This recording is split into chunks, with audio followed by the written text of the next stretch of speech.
ঢাকা বিশ্ববিদ্যালয়ের অধিভুক্ত থাকছে না ৭ কলেজ বন্ধ, ভর্তি কার্যক্রম কার অধীনে চলবে দ্রুতই সিদ্ধান্ত পাওয়ার আশাবাদ।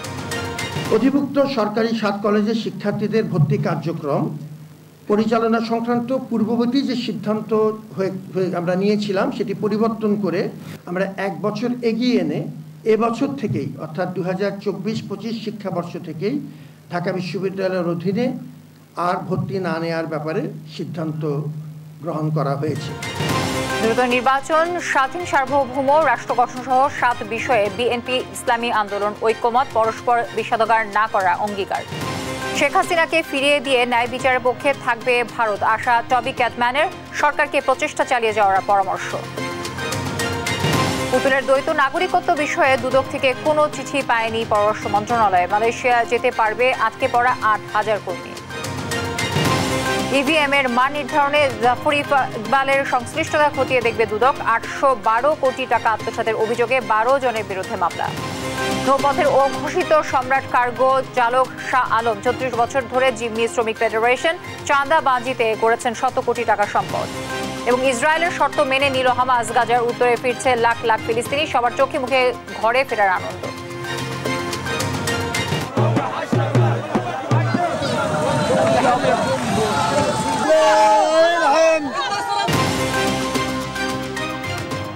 দর্শক, সংবাদ সন্ধ্যা শুনছিলেন KSTN বার সংবাদ শিরোনামগুলো, সঙ্গে থাকছে আমি তানজিয়া জুথি। চলতি শিক্ষাবর্ষ থেকে ঢাকা বিশ্ববিদ্যালয়ের অধিভুক্ত থাকছে না ৭ কলেজ। নতুন করে এসব কলেজে শিক্ষার্থী ভর্তির কার্যক্রমেও থাকছে না তারা। সোমবার ৭ কলেজের অধ্যক্ষদের সঙ্গে ঢাকা বিশ্ববিদ্যালয় উপাচার্যের বৈঠকে এ সিদ্ধান্ত হয়। এদিকে ৭ কলেজ জাতীয় বিশ্ববিদ্যালয়ের অধীনেও ফিরছে না জানিয়ে ঢাকা কলেজ অধ্যক্ষ AKM ইলিয়াস বলেছেন, কলেজগুলো পরিচালনায় আলাদা কাঠামো গড়ে তোলা হতে পারে। নিয়াজ মোর্শেদকে সঙ্গে নিয়ে আলিমুজ্জামান সাফওয়ানের রিপোর্ট। হেনস্থার অভিযোগে রোববার রাতে ঢাকা বিশ্ববিদ্যালয়ের প্রো-ভিসি মামুন আহমেদের পদত্যাগ ও অধিভুক্তি বাতিলের আন্দোলনে নামে ঢাকা কলেজ সহ ৭ কলেজের শিক্ষার্থীরা। এ নিয়ে তাদের সঙ্গে ঢাকা বিশ্ববিদ্যালয়ের শিক্ষার্থীদের ধাওয়া পাল্টা ধাওয়া ও সংঘর্ষ হয়। পরে পুলিশ ও বিজিবির হস্তক্ষেপে পরিস্থিতি নিয়ন্ত্রণে আসে। উদ্ভূত পরিস্থিতিতে সোমবার সকালে সংবাদ সম্মেলন ডাকে ৭ কলেজের শিক্ষার্থীরা। এ সময় ৬ দফা দাবি জানিয়ে ৪ ঘন্টার আলটিমেটাম দেয় তারা। সৃজনশীল সমাধান আপনারা দেন, কিন্তু এই সৃজনশীল সমাধান যতদিন পর্যন্ত দেওয়া না হবে এই সংঘাত সংঘর্ষ কিন্তু চলতেই থাকবে। ৪ ঘন্টার ভিতরে বিকেল ৪টার মধ্যে প্রো-ভিসি মামুনকে পদত্যাগ করতে হবে। এদিকে আলটিমেটাম ঘোষণার মধ্যেই ৭ কলেজের অধ্যক্ষদের সঙ্গে জরুরি বৈঠকে বসেন ঢাকা বিশ্ববিদ্যালয় উপাচার্য অধ্যাপক ডক্টর নিয়াজ আহমেদ খান। রুদ্ধদ্বার বৈঠক শেষে ঘোষণা আসে, ২০২৪-২৫ শিক্ষাবর্ষ থেকেই ৭ কলেজের অধিভুক্তি বাতিল সহ শিক্ষার্থী ভর্তি কার্যক্রমে থাকছে না ঢাকা বিশ্ববিদ্যালয়। ঢাকা বিশ্ববিদ্যালয়ের সাথে অধিভুক্ত সরকারি ৭ কলেজের সম্মানজনক পৃথকীকরণের বিষয়ে সিদ্ধান্ত নেওয়া হয়েছে।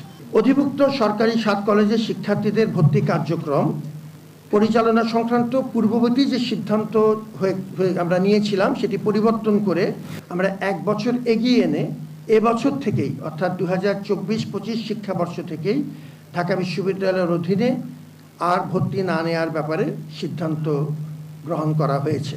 তবে যেসব শিক্ষার্থী বর্তমানে ঢাবির অধীনে আছেন তাদের শিক্ষা জীবনে কোনো প্রভাব পড়বে না বলে আশ্বস্ত করেন উপাচার্য।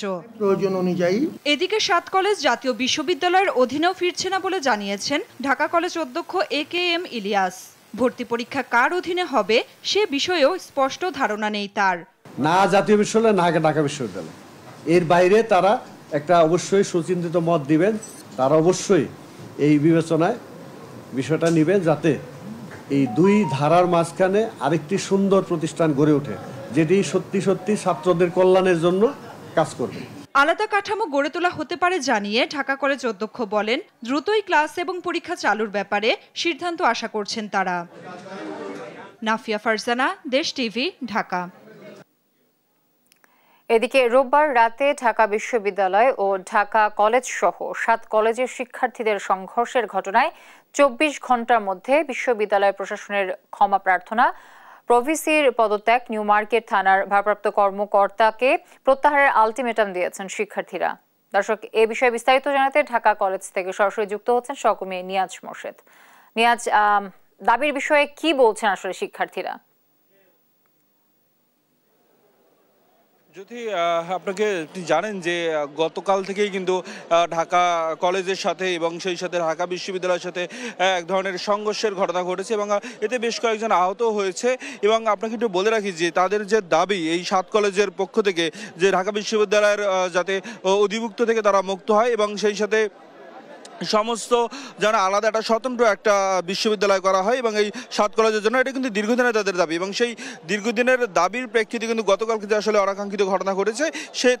সেই ঘটনা থেকে কিন্তু আজকে কিন্তু সকালে কিন্তু আপনার যারা ইউনিভার্সিটির যে ভিসি রয়েছেন তিনি কিন্তু আপনার 7 কলেজের অধ্যক্ষ তাদের সাথে একদিন আলোচনা হয়েছে এবং সেই আলোচনার প্রেক্ষিতে আমরা কিন্তু দুপুর 2টা নাগাদ কিন্তু আপনার ঢাকা কলেজের যে অধ্যক্ষ তার সাথে আমরা কথা বলেছি এবং ঢাকা কলেজের অধ্যক্ষ কিন্তু আমাদেরকে যারা জানিয়েছেন যে তাদের দাবির বেশিরভাগই মানা হয়েছে এবং যেগুলো তাদের হাতে নেই, যেগুলো ইউজিসির হাতে রয়েছে সেটি আসলে তারা সিদ্ধান্ত নেবেন। এবং একটা বিষয় আসলে স্পষ্ট হয়ে গেছে যে ঢাকা বিশ্ববিদ্যালয়ের কাছ থেকে আসলে তারা আপনার ঢাকা বিশ্ববিদ্যালয়ের পক্ষ থেকে আসলে আপনার বলা হয়েছে যে ঢাকা বিশ্ববিদ্যালয় আর কি এবার আপনার হলো কোনো ধরনের কোনো আপনার আর ভর্তির জন্য আর কি এই সেশনে ভর্তির জন্য ঢাকা বিশ্ববিদ্যালয় অন্তর্ভুক্তি করবে না। এবং সেই সাথে সাথে একটু বলে রাখি যে আপনার বাকি যে আসলে দাবিগুলো রয়েছে সেটিও আসলে আপনার মানার চেষ্টা চলছে এবং আলোচনা চলছে। এবং আপনাকে আরেকটু বলে রাখি যে কিছুক্ষণ আগেই কিন্তু আপনার শিক্ষার্থীরা কিন্তু আমাদের সাথে কথা বলেছেন এবং শিক্ষার্থীরা বলেছেন যে তাদের যে 6 দফা রয়েছে এবং সেই 6 দফার মধ্যে কিন্তু আসলে 5টি দাবি তাদের মানা হয়নি, মাত্র একটি দাবি তাদের মানা হয়েছে। এবং সেই সাথে তারা একটা আলটিমেটাম ঘোষণা করেছে এবং আলটিমেটামটি বলা হয়েছে যে যদি নিউ মার্কেট থানার ওসি এবং আপনারা প্রভিসি যাদের পদত্যাগ করেছিল সেটি চাইছিল তারা যদি পদত্যাগ না করে সেক্ষেত্রে তারা আসলে আলটিমেটাম দিয়েছেন থানা ঘেরাও করার। এই ছিল আমার কাছে ঢাকা কলেজ থেকে সর্বশেষ তথ্য। আমাদের সহকর্মী নিয়াজ মোর্শেদ যুক্ত ছিলেন আমার সাথে। স্বতন্ত্র ইবতেদায়ী মাদ্রাসা জাতীয়করণে সরকারকে 24 ঘন্টার আলটিমেটাম দিয়েছেন শিক্ষকরা।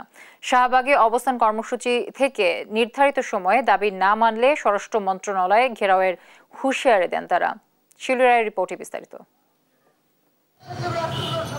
রোববার কর্মসূচির পর সোমবারও শাহবাগ জাতীয় জাদুঘর সংলগ্ন এলাকায় অবস্থান নিয়ে দাবি আদায়ে সরকারকে 24 ঘন্টার সময় বেঁধে দেন ইবতেদায়ী মাদ্রাসা শিক্ষকরা।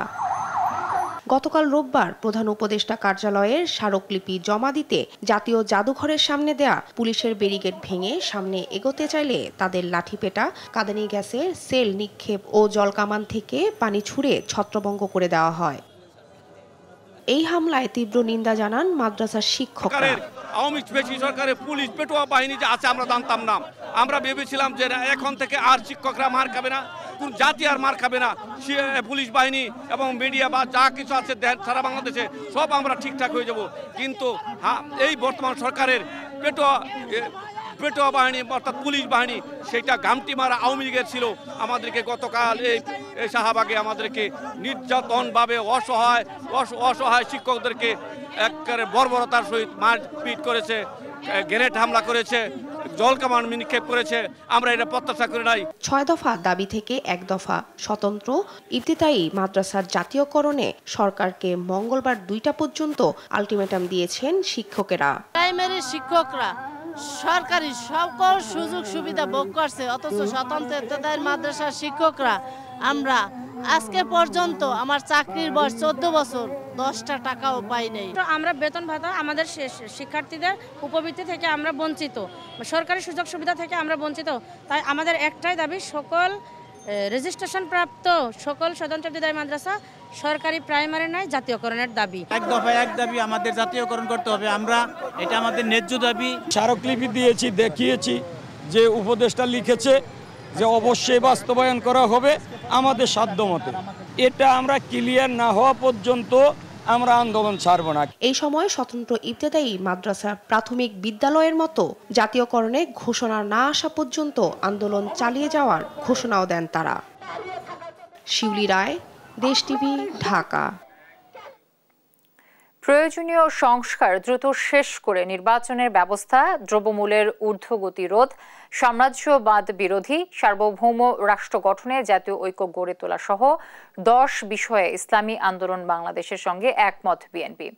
এ সময় ফ্যাসিবাদ বিরোধী শক্তি পরস্পরের বিরুদ্ধে বিদ্বেষমূলক কোনো কথা বলবে না বলে জানান নেতারা। সাইফুল রিপনের প্রতিবেদনে বাকিটা জানবো আমরা। দেশের চলমান রাজনৈতিক প্রেক্ষাপটে সোমবার দুপুরে ইসলামী আন্দোলন বাংলাদেশের কেন্দ্রীয় কার্যালয়ে দলটির আমির মুফতি মোহাম্মদ রেজাউল করিমের সঙ্গে বৈঠক করেন বিএনপি মহাসচিব মির্জা ফখরুল ইসলাম আলমগীর। এ সময় তার সঙ্গে ছিলেন দলের ভাইস চেয়ারম্যান বরকতুল্লাহ বুলু। 1 ঘণ্টারও বেশি সময় বৈঠক শেষে বিএনপি মহাসচিব সাংবাদিকদের জানান, আধিপত্যবাদ বিরোধী স্বাধীন সার্বভৌম টেকসই রাষ্ট্র গঠনে জাতীয় ঐক্য গঠন, ফ্যাসিবাদ বিরোধী শক্তি একে অপরের বিরুদ্ধে কথা বলবে না, এমন 10টি বিষয়ে ঐক্যমতে পৌঁছেছে দুই দল। টেকসই গণতান্ত্রিক কল্যাণমূলক রাষ্ট্র গঠনে জাতীয় ঐক্য গড়ে তোলা, দুর্নীতিবাজ সন্ত্রাসী খুনি ও টাকা পাচারকারীদের দ্রুত বিচারের আওতায় এনে দৃষ্টান্তমূলক শাস্তির ব্যবস্থা করা, ভোটাধিকার সহ সকল মানবাধিকার রক্ষায় জাতীয় ঐক্যমত গড়ে তোলা, ন্যূনতম প্রয়োজনীয় সংস্কার শেষ করে দ্রুত সময়ের মধ্যে সুষ্ঠু গ্রহণযোগ্য নির্বাচনের ব্যবস্থা করা, দ্রব্যমূল্যের ঊর্ধ্বগতি রোধ এবং সকল অধিকার বঞ্চিত মানুষের অধিকার প্রতিষ্ঠা করা, আইন শৃঙ্খলা স্বাভাবিক করে নিয়ে আসার ব্যবস্থা করা। আওয়ামী ফ্যাসিবাদ বিরোধী সকল শক্তি দেশ পুনর্গঠনে ঐক্যবদ্ধভাবে কাজ করবে। ফ্যাসিবাদ বিরোধী শক্তিগুলো আগামী একে অপরের বিরুদ্ধে আঘাত করে কথা বলবে না। আগামীতে যাতে আমেরিকার মতো আর কোনো ফ্যাসিবাদী শক্তি ক্ষমতায় আসতে না পারে সে ব্যাপারে আমরা রাজনৈতিকভাবে ঐক্যবদ্ধ থাকব। সাংবাদিকদের প্রশ্নের জবাবে মুফতি রেজাউল করিম জানান, অন্তর্বর্তী সরকার 1 বছরের মধ্যে নির্বাচনের ব্যবস্থা করবে, এমনটাই আশা করে ইসলামী আন্দোলন। খুব বেশি সময়টা না নিয়ে যৌক্তিক, সেই যৌক্তিক সময়টা আমরা বলেছি 1 থেকে 1.5 বছরের মধ্যে, এরকম একটা কথা আমরা বলেছি। আর 6 মাস তো প্রায় চলেই গেল, আর 1 বছরের মধ্যেই সুন্দর একটা জাতীয় নির্বাচনের ব্যবস্থা করবে, এটাই আসলে মূলত আমাদের কথা। দ্রুততম সময়ে নির্বাচন আদায় সহ জাতীয় ঐক্য ধরে রাখার উদ্যোগের অংশ হিসেবে যুগপৎ আন্দোলনের বাইরে থাকা দলগুলোর সঙ্গেও আলোচনা চলবে জানিয়েছে বিএনপি। সাইফুল রিপন, দেশ টিভি, ঢাকা। ভারত বিচারহীনতার পক্ষে নাকি ন্যায় বিচারের পক্ষে থাকবে, দেশটিকেই সে সিদ্ধান্ত নিতে হবে বলে মন্তব্য করেছেন আন্তর্জাতিক অপরাধ ট্রাইব্যুনালের চিফ প্রসিকিউটরের বিশেষ পরামর্শক টবি ক্যাটম্যান। তার আশা, জুলাই-আগস্ট গণহত্যার বিচারের জন্য শেখ হাসিনাকে ফেরত পাঠাবে ভারত। এদিকে গণহত্যার অভিযোগে আওয়ামী লীগের 2 নেতা ও 6 পুলিশ কর্মকর্তার বিরুদ্ধে গ্রেফতারি পরোয়ানা জারি করেছে ট্রাইব্যুনাল। সাবরিনা মজুমদার রিপোর্ট। আন্তর্জাতিক অপরাধ ট্রাইব্যুনালে বিচার কাজ শুরুর 5 মাসের মাথায় গ্রেফতারি পরোয়ানা 100 জন ছাড়িয়েছে। তবে প্রধান আসামি ভারতে পলাতক সাবেক প্রধানমন্ত্রী শেখ হাসিনাকে ফিরিয়ে এনে বিচারের কাঠগড়ায় দাঁড় করানো সম্ভব কিনা তা নিয়ে উঠেছে প্রশ্ন। এ নিয়ে ডিসেম্বরে ভারতকে ভার্বাল নোট পাঠায় অন্তর্বর্তী সরকার। এ নিয়ে সাংবাদিকদের মুখোমুখি হলে নো কমেন্ট মন্তব্য করে বিষয়টি এড়িয়ে যান ভারতের পররাষ্ট্র মন্ত্রণালয়ের মুখপাত্র রণধীর জয়সওয়াল। তবে শেখ হাসিনাকে ফেরত চেয়ে চিঠি পাওয়ার বিষয়টি স্বীকার করেন তিনি। As you are well aware, the Citizenship Amendment Act 2019 is an internal এ পর্যায়ে বাংলাদেশের করণীয় সম্পর্কে ট্রাইব্যুনালের চিফ প্রসিকিউটরের বিশেষ পরামর্শক বলেন, গণহত্যায় জড়িত হাসিনাকে ফেরাতে বাংলাদেশের প্রচেষ্টা অব্যাহত রাখতে হবে। তবে তাকে ফিরিয়ে দিয়ে ভারত ন্যায় বিচারের পক্ষে দাঁড়াবে বলে আশা করছেন তিনি। We are also discussing over the days we are together, and I will be discussing with other members of the government the necessary changes that need to be made to the existing legal framework. I still believe the changes do need to be made. We are discussing them. I think we're in agreement with what needs to be done. We will obviously be presenting that to the various different elements of the government, and hopefully the changes will be made that will make the process fairer, smoother, and more in line with both domestic law and international standards. একসময় মানবতা বিরোধী অপরাধীদের পক্ষে থাকায় বর্তমান ভূমিকা প্রশ্নবিদ্ধ হবে কিনা জানতে চাইলে ক্যাটম্যান বলেন, কাজেই মিলবে প্রমাণ। The fact that I prosecute in one court and defend in another does not mean that I am lacking impartiality. My job is to do the job professionally, independently and impartially. It matters not what I've done before. Just because this is before the same court doesn't affect mine or any other person's. এদিকে গণহত্যায় জড়িত থাকার প্রাথমিক প্রমাণ পাওয়ায় আওয়ামী লীগের 2 নেতা ও 6 police সদস্যের বিরুদ্ধে গ্রেফতারি পরোয়ানা জারি করেছে ট্রাইব্যুনাল। সাবরিনা মজুমদার, দেশ টিভি, ঢাকা। নৌ কার্গো ভেসেল ড্রাইভারের সহযোগী এখন কয়েকশো কোটি টাকার মালিক। ড্রাইভার শাহ আলম এখন নৌ শ্রমিক ফেডারেশনের সভাপতি। শুধু তাই নয়, ৩৬ বছর ধরে ভোট ছাড়াই জিম্মি করে রেখেছেন পদটি। শাহ আলমকে চাঁদা না দিলে লাইটরেজ ভেসেল থেকে ছোট বড় কোনো জাহাজেরই নৌপথে চলা অসম্ভব। সাগর ও নদীতে তার রয়েছে বিশাল দস্যু বাহিনী। শ্রমিকদের কাছে নৌপথের অঘোষিত দস্যু সম্রাট শাহ আলম। বাকিটা জানাচ্ছেন আমাদের সহকর্মী ফখরুল ইসলাম। এখানে আপনাকে বসায় রেখে সারা বাংলাদেশের নৌ সেক্টর 1 ঘন্টার মধ্যে থামিয়ে দিতে পারবে। 1 ঘন্টার ভিতরে আপনি শুনবেন চট্টগ্রাম পোর্ট, মোংলা পোর্ট সহ অল বাংলাদেশের নৌ সেক্টর থেমে গেছে। বাংলাদেশ নৌ শ্রমিক ফেডারেশনের সভাপতি শাহ আলম ভূঁইয়ার দাপটে নাকি কাঁপে সারা দেশের নৌপথ। দম্ভ করে বলেন তিনি চাইলে 10 মিনিটেই বন্ধ করে দিতে পারেন সারা দেশের নৌ চলাচল। সাগর কিংবা নদীতে শাহ আলমের রয়েছে বিশাল দস্যু বাহিনী। সাগর ও নদীতে চলাচলে শাহ আলম বাহিনীর ভয়ে তটস্থ থাকেন সারা দেশের লাইটারেজ ভেসেল থেকে ছোট বড় সব জাহাজ সংশ্লিষ্টরা। ভেসেল মালিকদেরকে শ্রমিকরা জিজ্ঞাসাও করবে না, সোজা জাহাজ নিয়ে চলে যাবে এখান থেকে। শ্রমিক ফেডারেশনের নেতা হয়েও নিয়ন্ত্রণ করেন পুরো দেশের লাইটারেজ ভেসেল থেকে ছোট বড় সব জাহাজ চলাচল। কার্গো ভেসেল ড্রাইভারের সহযোগী থেকে নৌপথের অঘোষিত সম্রাট শাহ আলমের কাছে জিম্মি খোদ জাহাজ মালিক সমিতিও। সেই শাহ আলম আজকে এই শাহ আলম, আরেকদিন হয়তো আমি বা আপনি শ্রমিকদের সংগঠনের উপরে আমরা সবাই আসলে। আর এতে জাহাজ মালিকদের জিম্মি করে বছরে 1000 কোটি টাকার নিয়ন্ত্রণও থাকতো এই শাহ আলমের হাতে, যার কিছু অংশ যেত শাহ আলমের পকেটেও। তার বাড়ি আর সম্পদ দেখলে চোখ কপালে উঠবে। ঢাকার কেরানীগঞ্জে সুবিশাল বাড়ি, পাশেই প্লট, এছাড়া চট্টগ্রামের ফটিকছড়ির ভূতপুরে রাজকীয় বাগান বাড়ি রয়েছে। আর রাজধানীতে নামে বেনামে রয়েছে বহু প্লট ও ফ্ল্যাট। সব মিলিয়ে কয়েকশো কোটি টাকার মালিক এই শাহ আলম। আমাদেরকে যেই পাওয়ারফুল অবস্থায় দেখবেন এখানে আসলে মনে বুঝে না। এই শাহ আলম বাংলাদেশ নৌ শ্রমিক ফেডারেশনকে জোরপূর্বক কুক্ষিগত করে রেখেছেন গত 30 বছরের বেশি সময় ধরে। শাহ আলমের ভয়ে তার বিরুদ্ধে ভোটেও দাঁড়াতে চান না কেউ। ভোট ছাড়াই গত 36 বছর শ্রমিক ফেডারেশনের সভাপতি। মাত্র 2000 টাকা বেতনের একজন কর্মচারী শাহ আলম একজন জলদস্যু হিসেবে বর্তমান নৌ সেক্টরে আবির্ভাব হয়েছে, যেন নৌ খাতের অদ্বিতীয় অধিপতি। আমরা চাচ্ছি কি এই সিন্ডিকেটটা না থাকে, মানুষ খোলা মুক্ত বাজার অর্থনীতি বিস্তার দেব, খোলা বাজার আমরা ব্যবসা করব। স্বৈরাচার হাসিনা আমলে মন্ত্রী শাহজাহান খানের হাত ধরেই নৌপথে প্রতাপশালী হয়ে ওঠেন শাহ আলম। সাগর ও নৌপথে শুরু করেন নৈরাজ্য ও চাঁদাবাজি। এখনও জিম্মি দেশের নৌপথ, তবুও অধরা শাহ আলম।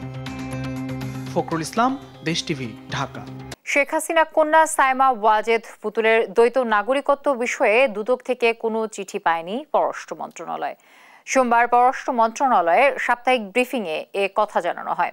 এদিকে মালয়েশিয়ায় যেতে না পারা 18,000 শ্রমিকের মধ্যে 8,000 বাংলাদেশিকে পাঠানোর জন্য প্রাথমিকভাবে মনোনীত করা হয়েছে বলে ব্রিফিংয়ে জানানো হয়।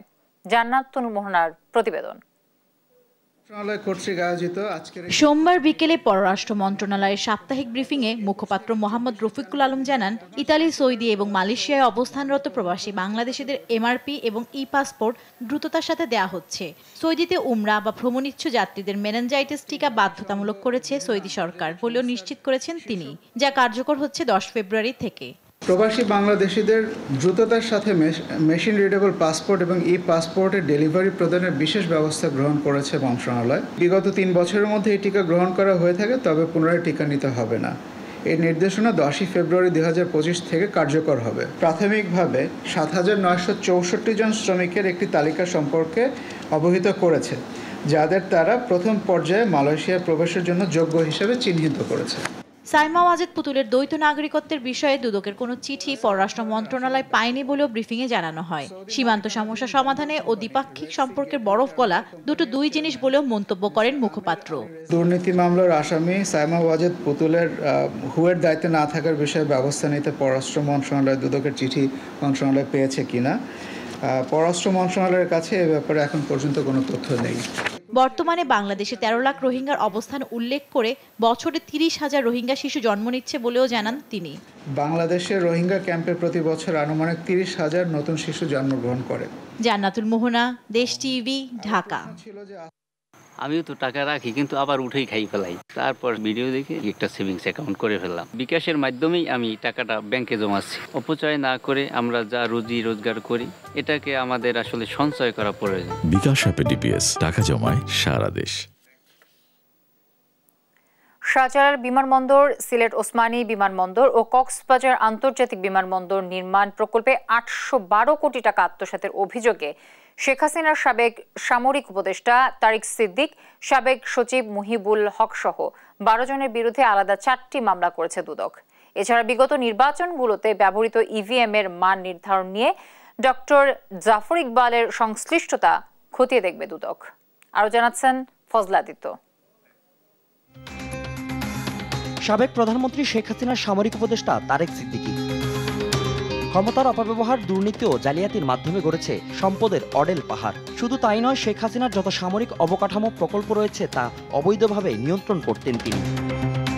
দেশের আন্তর্জাতিক চেইনের শাহজালাল আন্তর্জাতিক বিমানবন্দর, সিলেট ওসমানী বিমানবন্দর ও কক্সবাজার আন্তর্জাতিক বিমানবন্দরে নির্মাণ প্রকল্পের ব্যাপক দুর্নীতির সন্ধান পায় দুদক।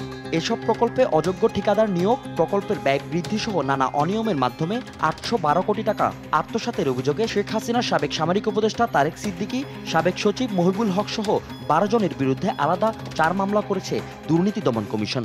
প্রশাসনিক মন্ত্রণালয়ের আর্থিক ও প্রশাসনিক ইখতিয়ার লঙ্ঘন পূর্বক ব্যয় বৃদ্ধি, ব্যয় মঞ্জুরি, পরিদর্শন, অর্থ ছাড়করণ সংক্রান্ত বিধান ও অনুমোদন প্রক্রিয়ার ব্যত্যয় ঘটিয়ে জনাব তারিক আহমেদ সিদ্দিকী, সাবেক প্রধানমন্ত্রী সামরিক উপদেষ্টা জনাব মোহাম্মদ মহিবুল হক, সাবেক সিনিয়র সচিব বেসামরিক বিমান পরিবহন ও পর্যটন মন্ত্রণালয় সহ 10 জনের বিরুদ্ধে দণ্ডবিধির সংশ্লিষ্ট ধারা এবং দুর্নীতি প্রতিরোধ আইন 1947 সংশ্লিষ্ট ধারায় মামলা রুজু হয়েছে। সেই সঙ্গে বিগত নির্বাচনগুলোতে ব্যবহার করা নিম্নমানের ইভিএম মেশিনের বিষয়ে ডক্টর জাফর ইকবালের সমর্থনের বিষয়টি খতিয়ে দেখার সিদ্ধান্ত নিয়েছে দুদক। নির্বাচন কমিশন কর্তৃক নিম্নমানের ইভিএম মেশিন ক্রয়পূর্বক রাষ্ট্রীয় অর্থের অপচয় সাধনের অভিযোগের প্রেক্ষিতে দেশের কথিত যশা বিশেষজ্ঞ ডক্টর মোহাম্মদ জাফর ইকবালের মতো ব্যক্তিগণ কোন ভিত্তিতে মেশিনগুলোকে যথাযথ মনে করেছিলেন সেটিও কমিশনের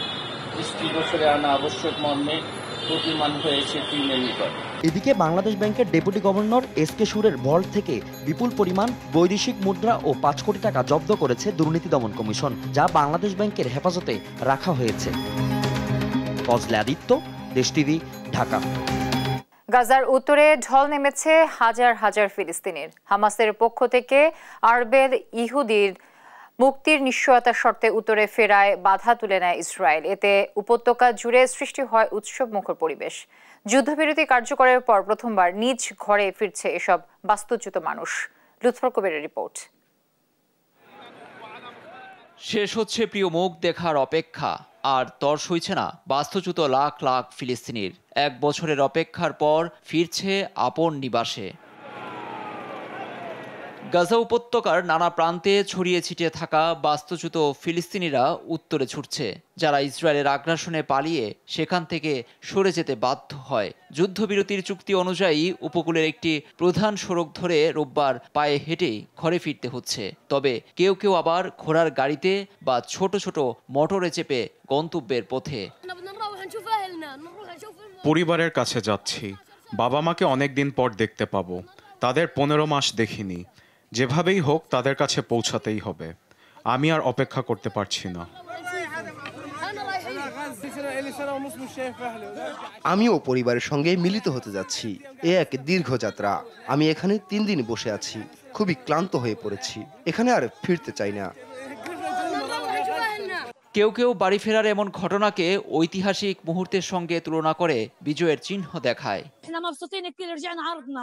আমরা খুবই খুশি যে ঘরে ফিরতে পারছি। হামাসকে স্যালুট জানাই, তারা আমাদের জন্য লড়াই করছে।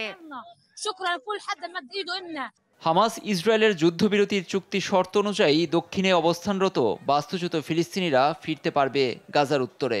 কিন্তু সবশেষ হামাস যে 4 জিম্মিকে মুক্তি দিয়েছে তাতে আরবেল ইয়াহুদ না থাকায় চুক্তি লঙ্ঘনের অভিযোগ এনে উত্তরের ফেরার পথ বন্ধ করে দেয় নেতানিয়াহু প্রশাসন। ফিলিস্তিনিদের কথা ভেবে হামাস পরের তালিকায় আরবেলের মুক্তির আশ্বস্ত করতেই বিধিনিষেধ তুলে নিয়েছে ইসরায়েল। তবে নেতানিয়াহু প্রশাসনের সাবেক জাতীয় নিরাপত্তা মন্ত্রী বেন গাভির এক্সে এক পোস্টে বলেন, উত্তর গাজায় ফিলিস্তিনিদের ফিরতে দেওয়ার অর্থ হলো হামাসের বিজয়। লুৎফর কবির, নিউজ ডেস্ক, দেশ টিভি।